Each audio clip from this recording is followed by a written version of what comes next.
Kasih setiamu yang ku rasakan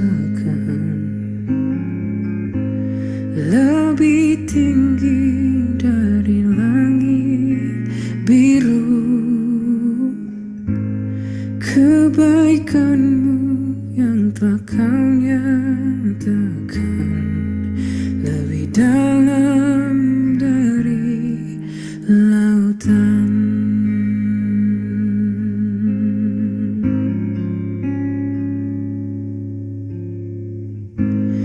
Berkat-Mu yang telah ku terima sempat membuatku terpesona.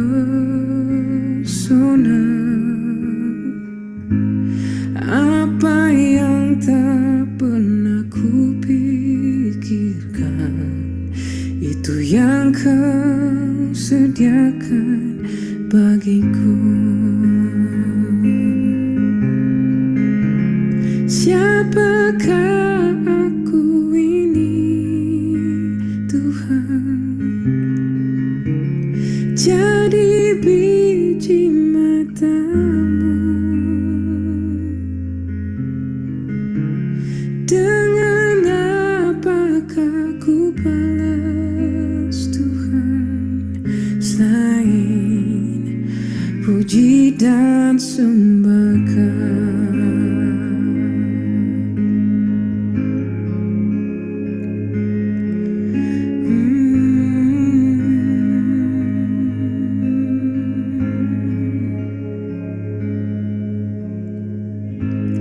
Kasih setiamu yang ku rasakan lebih tinggi dari langit biru. Kebaikan-Mu yang telah Kau nyatakan lebih dalam dari lautan. Berkat-Mu yang telah ku terima sempat membuatku terpesona. Apa yang tak pernah ku pikirkan, itu yang Kau sediakan bagiku. Siapakah aku ini, Tuhan? Jadi biji mata-Mu. Dengan apakah ku balas, Tuhan, selain puji dan sembahkan. Siapakah aku ini, Tuhan? Jadi biji mata-Mu. Dengan apakah ku balas, Tuhan, selain puji dan sembahkan. Selain puji dan sembahkan, selain puji dan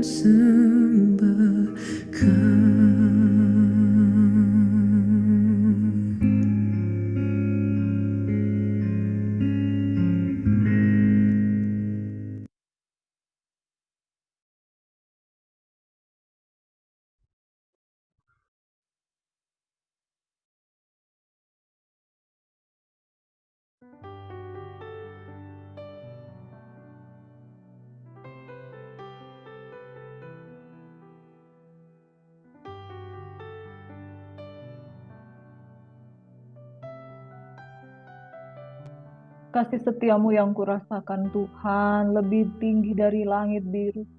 Kebaikanmu yang telah kau nyatakan Tuhan lebih dalam daripada lautan. Oh, berkat-Mu yang telah kuterima sungguh membuat kami terpesona Tuhan. Kami bertanya-tanya siapakah kami ini Tuhan, jadi biji mata-Mu. Dan dengan apa akan kami balas Bapa, selain memuji dan menyembah Engkau. Kasih setiamu lebih daripada hidup, kebaikan-Mu tetap untuk selama-lamanya.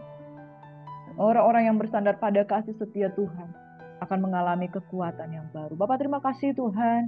Pagi hari ini kami percaya kami bangun dengan tubuh yang sehat diberkati oleh karena kasih sayang-Mu yang begitu dahsyat dan luar biasa dalam hidup kami. Terima kasih Bapa di surga, ajar kami untuk merenungkan kebaikan dan kasih setiamu, sebab kasih setiamu bekal untuk selama-lamanya. Dalam nama Yesus Tuhan, kami bersyukur, kami berdoa, kami sambut kasih setiamu Tuhan. Haleluya.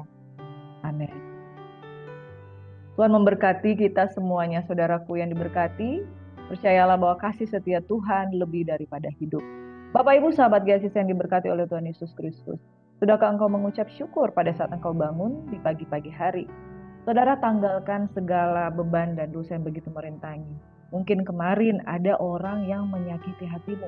Dengan perkataan, saudara, perkataan itu mengandung kuasa. Ketika kita dilukai hati kita, itu kadangkala membekas di dalam hati. Sehingga perkataan-perkataan yang tidak tepat, kalau kita masukkan ke dalam hati, orang bisa mengalami yang namanya kekecewaan.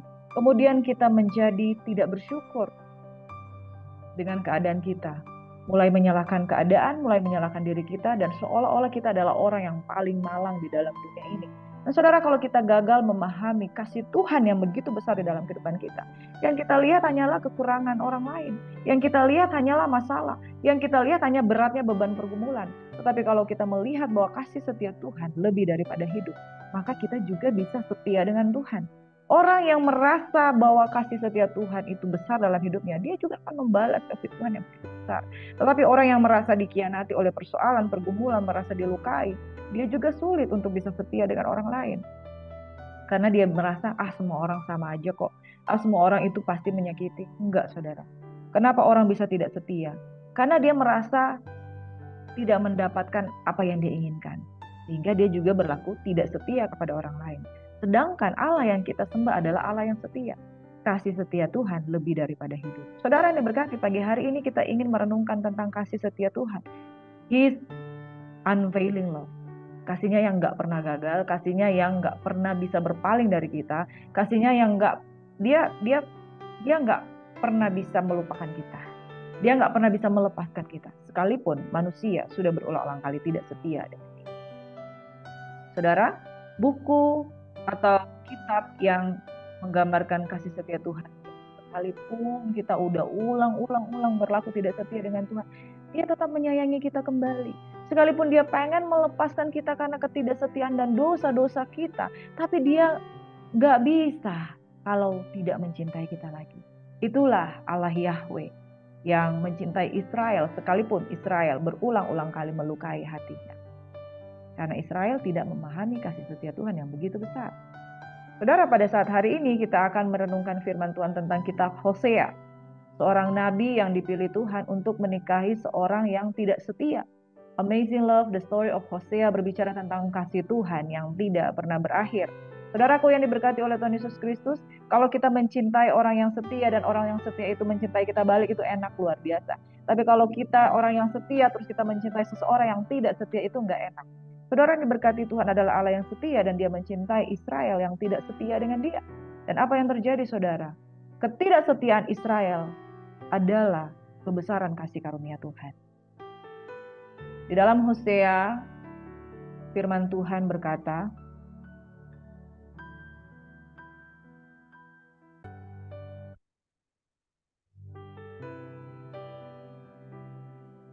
di dalam kitab Hosea yang pertama ayat 1 hingga yang ketiga, berbicara tentang firman Tuhan yang datang kepada Hosea bin Beri pada zaman Uzia, Yotam, Ahaz, dan Hizkia raja-raja Yehuda, dan pada zaman Yerobeam bin Yoas raja Israel. Ketika Tuhan mulai berbicara dengan perantaran Hosea, berfirmanlah ia kepada Hosea, pergilah, kawinilah seorang perempuan sundal dan peranakanlah anak-anak sundal, karena negeri ini bersundal hebat dengan membelakangi Tuhan.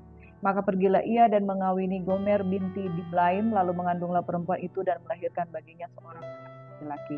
Saudara yang diberkati oleh Tuhan Yesus Kristus, kitab Hosea ini menggambarkan tentang kesetiaan Tuhan yang memilih bangsa pilihan yang tidak setia.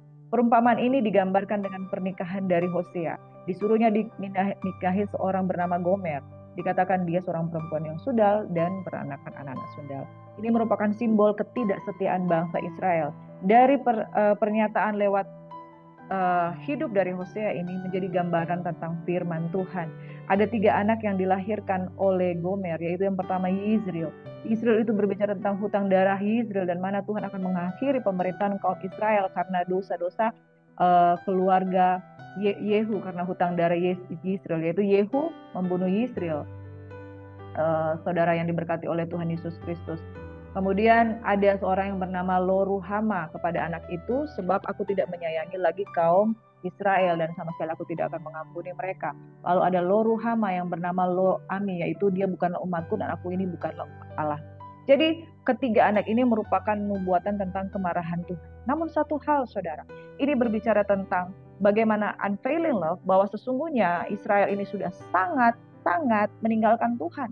Tetapi yang luar biasa di sini, anak ini merupakan simbol kemarahan Tuhan, tapi bukan berarti Tuhan selama-lamanya meninggalkan Israel. Justru kasih setia Tuhan yang dia tidak bisa menyangkali cintanya kepada Israel yang sudah berulang-ulang kali meninggalkan dia. Jadi saudara, bahwa sesungguhnya kitab ini menggambarkan tentang unfailing love. Sekalipun Israel sudah berulang-ulang kali mengakibatkan kemarahan daripada Tuhan, tapi Tuhan itu selalu berbalik dan selalu mencari bangsa yang hidup.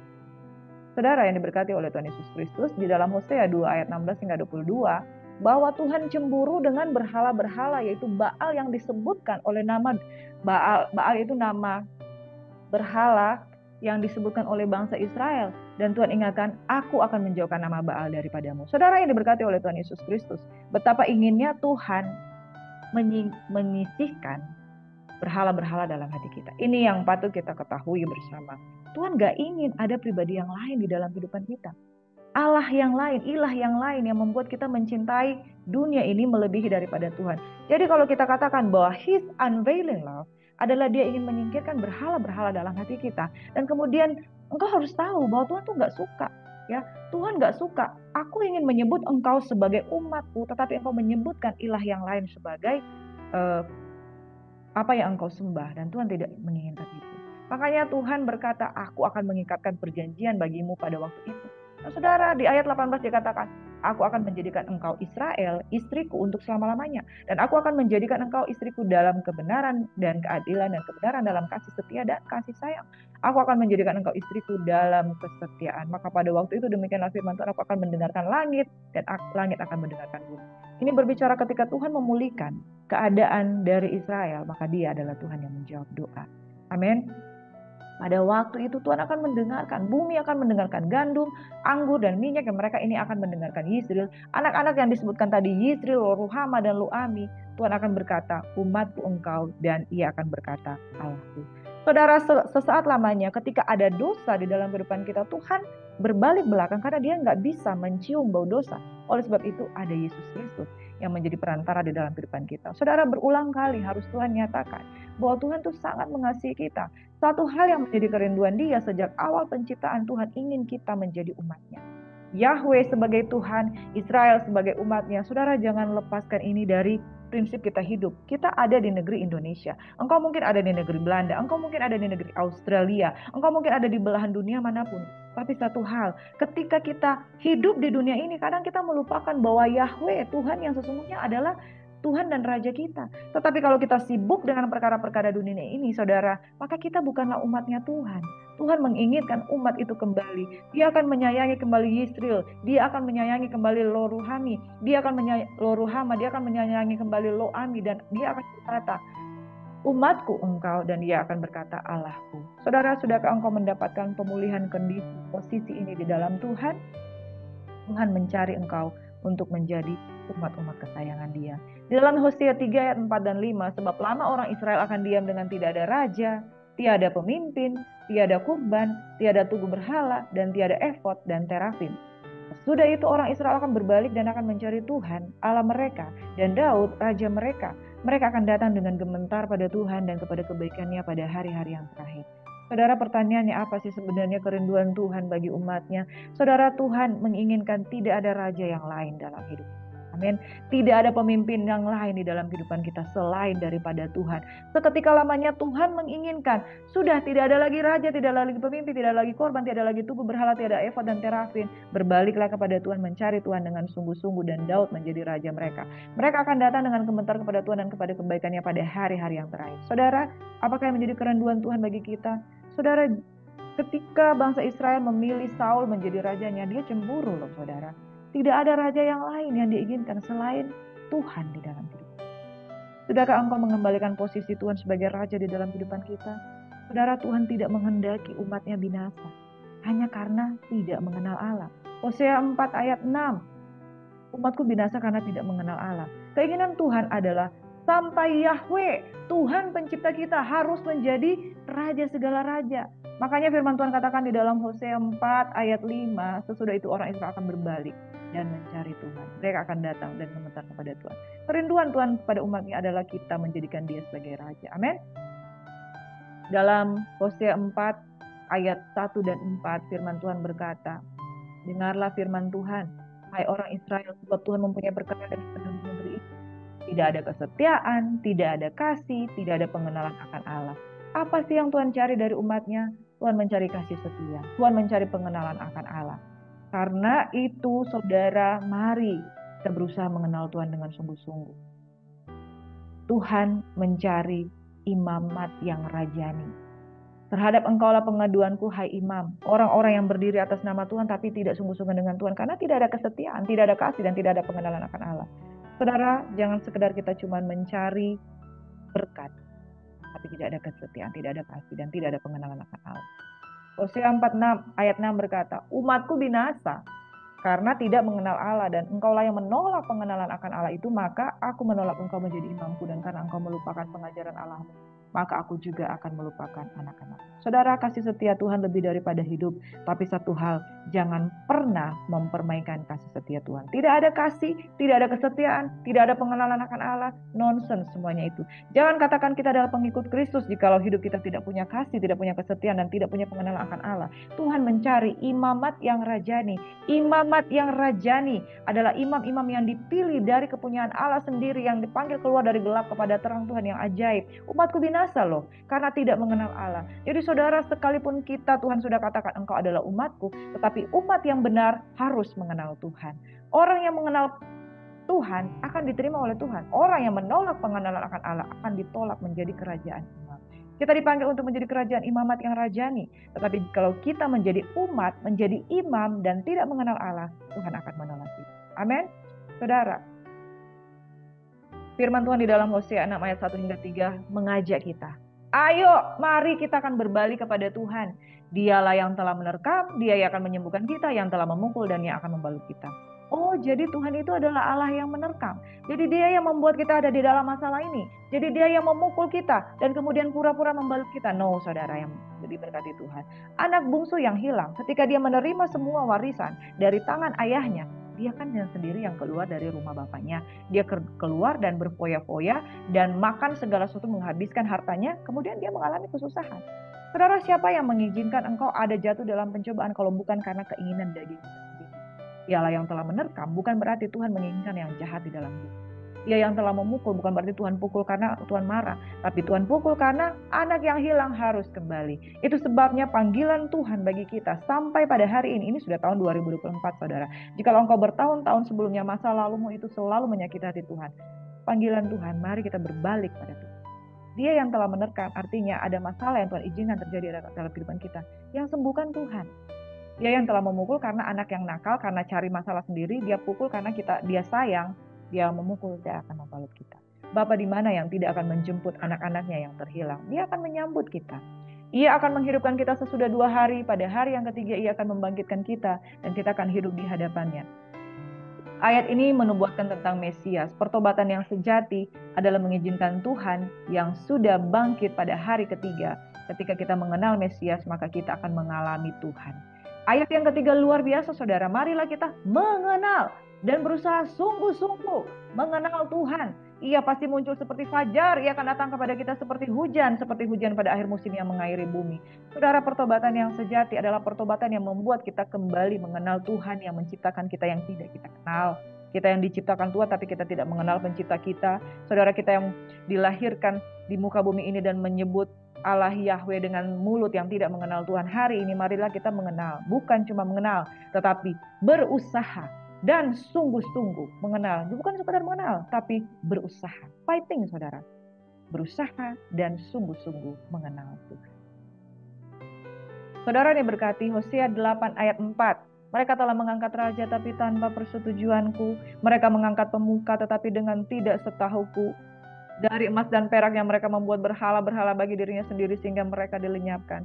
Saudara, karena orang-orang yang tidak mengenal Tuhan, karena tidak mengenal Tuhan, dia mencari Allah yang secara visual dia bisa lihat. Idol-idol. Makanya saudara hati-hati, engkau yang punya anak-anak remaja, jangan punya idol-idol K-pop, karena mereka mencari figur yang pengen mereka sembah. Kita diciptakan dengan naluri untuk menyembah. Tetapi ketika orang-orang tidak berusaha sungguh-sungguh mengenal Tuhan, mereka mencari sesuatu untuk mereka sembah. Kadang itu idol, kadang itu idol-idol yang di sekitar, kadang itu harta, kemudian keserakahan. Itu menjadi idol-idol dalam diri kita. Tuhan sangat gak suka menjadikan benda, menjadikan figur-figur di luar Tuhan itu diangkat menjadi raja. Jangan ada raja yang lain di dalam kehidupan kita. Ketika unfailing love, kasih Tuhan itu yang gak pernah gagal di dalam kehidupan kita, bukan berarti kita dapat main-main dengan dia.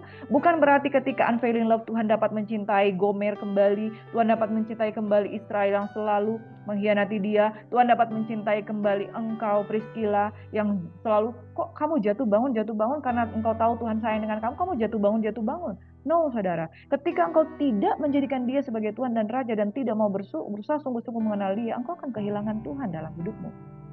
Jadi saudara, jangan angkat penyembahan yang lain kepada pribadi yang tidak mengenal, yang tidak engkau kenal.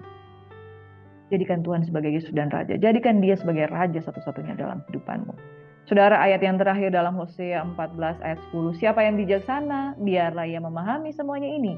Siapa yang paham, biarlah ia mengetahuinya. Sebab jalan-jalan Tuhan adalah lurus, orang benar menempuhnya, tetapi pemberontak tergelincir di situ. Saudara, unfailing love, God unfailing love.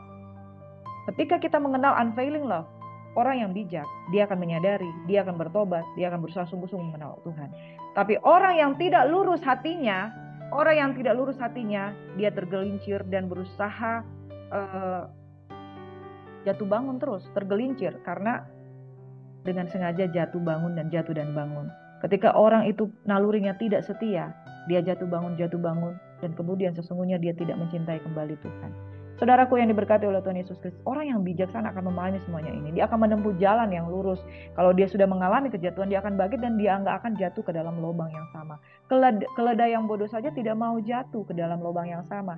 Tetapi kita adalah orang-orang yang benar dan diberkati Tuhan. Kalau kita sudah mengalami ketidaksetiaan kita kepada Tuhan, seperti Gomer, ayo kita kembali. Makanya Yisrael, lo ruhama, lo ami, Tuhan akan menyayangi dia kembali dan menyebut, akulah Tuhanmu, engkaulah umatku. Saudara, setelah kita kembali kepada Tuhan dengan sungguh-sungguh, jadilah bijak. Kasihilah dan kenalilah Tuhan dengan sungguh-sungguh dan tempuhlah jalan yang lurus.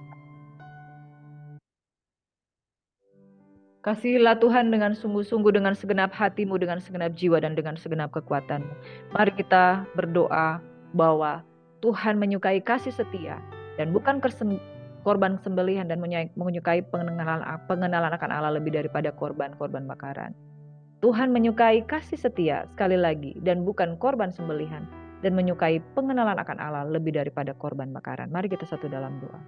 Your unfailing love, Tuhan, Engkau mencintai kembali orang yang tidak setia, tetapi bukan berarti kami jatuh bangun di dalam ketidaksetiaan, tetapi biarlah kami mengenal dan berusaha sungguh-sungguh mengenal Tuhan. Dan kami menjadikan Engkau Tuhan dan Raja dan tidak berpaling daripada yang lain, karena Israel lama sekali tidak dipimpin oleh Raja. Karena Tuhan mau mereka sungguh-sungguh bertobat dan menjadikan Yesus sebagai Raja dalam kehidupan mereka, Mesias. itu ada di tengah-tengah kehidupan bangsa Israel, tapi mereka belum menemukannya. Bapa di surga, kami rindu ketika Engkau menjadikan putramu yang tunggal itu sebagai juru selamat dalam kehidupan kami. Kami rindu Yesus menjadi juru selamat, Raja dalam kehidupan kami, sehingga Tuhan kami berusaha mengenal Engkau dan sungguh-sungguh mengenal Engkau. Dan orang yang mengenal Tuhan, maka Tuhan tidak pernah gagal, Dia menjadi Allahnya dan kami menjadi umat kesayangan-Mu. Terima kasih Bapa di surga, kami diberkati pada pagi hari ini dengan tubuh yang sehat, kuat, diberkati oleh Tuhan. Kami menjadi anak-anak kesayangan-Mu, dan kami percaya kasih setia Tuhan lebih daripada hidup. Engkau tidak sekali-kali meninggalkan kami, dan kami tidak sekali-kali ingin meninggalkan Engkau. Kami rindu Tuhan untuk membalas cinta-Mu yang dahsyat dan luar biasa, Your unfailing love Tuhan. Kami rindu untuk menjadi umat yang setia. Sama seperti Engkau Tuhan, berkerinduan kami menjadi umat-Mu. Kami rindu Engkau menjadi Tuhan dan Raja kami. Dalam nama Yesus Tuhan kami berdoa dan mengucap syukur. Haleluya. Shalom Bapak Ibu sahabat yang diberkati oleh Tuhan Yesus. Jadikan Tuhan sebagai Raja dalam hidupmu karena Dia setia. Amin. Tuhan Yesus memberkati. God bless you.